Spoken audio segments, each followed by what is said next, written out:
ಎಲ್ಲ ರಾಯರ ಭಕ್ತರಿಗೂ ನಮಸ್ಕಾರ. ಎಲ್ಲರೂ ಹೇಗಿದ್ದೀರಾ? ಚೆನ್ನಾಗಿದ್ದೀರಾ ಅಂದ್ಕೊಂಡಿದ್ದೀನಿ.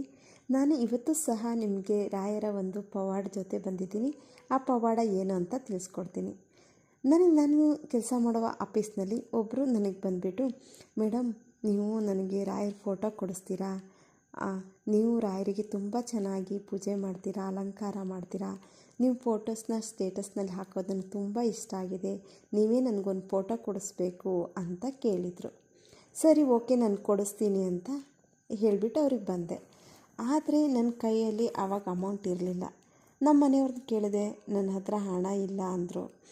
ಗುರುವಾರ ಪೂಜೆ ಮಾಡಬೇಕಾದ್ರೆ, ರಾಯರೇ ನನಗೆ ನೀವೇ ಫೋಟೋ ಕೊಡಿಸ್ಬೇಕು ಮೇಡಮ್ ಅಂತ ಒಬ್ಬರು ಕೇಳಿದ್ದಾರೆ, ಆದರೆ ನನ್ನ ಹತ್ರ ಹಣ ಈಗಿಲ್ಲ, ನನಗೆ ಹಣ ಬರೋದಿದೆ, ಅದನ್ನು ಕೊಡಿಸು ತಂದೆ, ಅವರ ಹಣ ಕೊಟ್ಟರೆ ನಾನು ಅವ್ರಿಗೆ ಫೋಟೋ ಕೊಡಿಸ್ಬೋದಲ್ಲ ಅಂತ ಕೇಳಿಕೊಂಡೆ.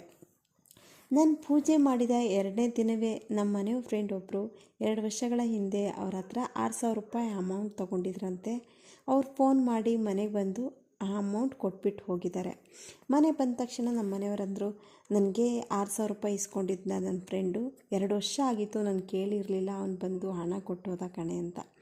ಆವಾಗ ನಾನೇನಂದೆ, ರೀ ನಾನು ರಾಯರ ಹತ್ರ ಕೇಳ್ಕೊಂಡಿದ್ದೆ, ನನಗೆ 500 ರೂಪಾಯಿ ಕೊಡಿ, ನಾನು ಅವ್ರಿಗೆ ಫೋಟೋ ಕೊಡಿಸ್ಬೇಕು ಅಂತ ಇಸ್ಕೊಂಡೆ. ನಾನು ಫೋಟೋ ತರಲು ಶಾಪ್ಗೆ ಹೋದರೆ ಅಲ್ಲಿ ಫೋಟೋಸ್ ಇರಲಿಲ್ಲ, ರಾಯರ ವಿಗ್ರಹ ಮಾತ್ರ ಇತ್ತು. ನಾನು ವಿಗ್ರಹ ಅವ್ರಿಗೆ ತಂದಿಲ್ಲ. ಏನಕ್ಕೆ ಅಂದರೆ ಅವ್ರು ಲೇಡೀಸ್ ಆದ್ದರಿಂದ ಅವರಿಗೆ ಫೋಟೋ ಆದರೆ ಪೂಜೆ ಮಾಡ್ಬೋದು, ವಿಗ್ರಹಕ್ಕೆಲ್ಲ ಅಭಿಷೇಕ ಎಲ್ಲ ಮಾಡೋದು ಕಷ್ಟ ಅಂದ್ಬಿಟ್ಟು ಫೋಟೋನೇ ಕೊಡಿಸೋಣ ಅಂದ್ಬಿಟ್ಟು ಹಾಗೆ ಬಂದೆ. ಆದರೆ ನನಗೆ ಫೋಟೋ ತರಲಿಕ್ಕಾಗಿಲ್ಲ. ನಾನು ಮಂತ್ರಾಲಯಕ್ಕೆ ಹೋದವಾಗೆ ನಿಮಗೆ ಫೋಟೋ ತಂದು ಕೊಡ್ತೀನಿ ಅಂತ ಅವ್ರಿಗೆ ಹೇಳಿದೆ ನಾನು.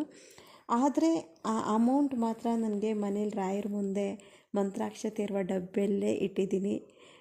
ನಾನು ಮಂತ್ರಾಲಯಕ್ಕೆ ಹೋದವಾಗ ಅವರಿಗೆ ಫೋಟೋ ಮರೀದೇ ತಂದು ಕೊಡ್ತೀನಿ. ಇದು ನನಗಾದ ರಾಯರ ಪವಾಡ. ರಾಯರು ಯಾವುದೋ ಒಂದು ದಾರಿ ತೋರಿಸ್ತಾರೆ ನಮಗೆ. ನಾವು ಎಂಥ ಕಷ್ಟದಲ್ಲಿದ್ರೂ ನಮಗೆ ದಾರಿ ತೋರಿಸ್ತಾರೆ. ನಾವು ಅವರಿಗೆ ಭಕ್ತಿ ಶ್ರದ್ಧೆಯಿಂದ ನಡ್ಕೋಬೇಕಷ್ಟೆ. ನನ್ನ ಜೊತೆಗಂತೂ ರಾಯರು ಸದಾ ಇದ್ದಾರೆ.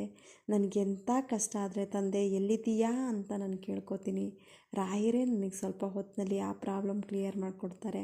ನಾನು ಅಷ್ಟೊಂದು ಬಲವಾಗಿ ರಾಯರನ್ನು ನಂಬಿದ್ದೀನಿ.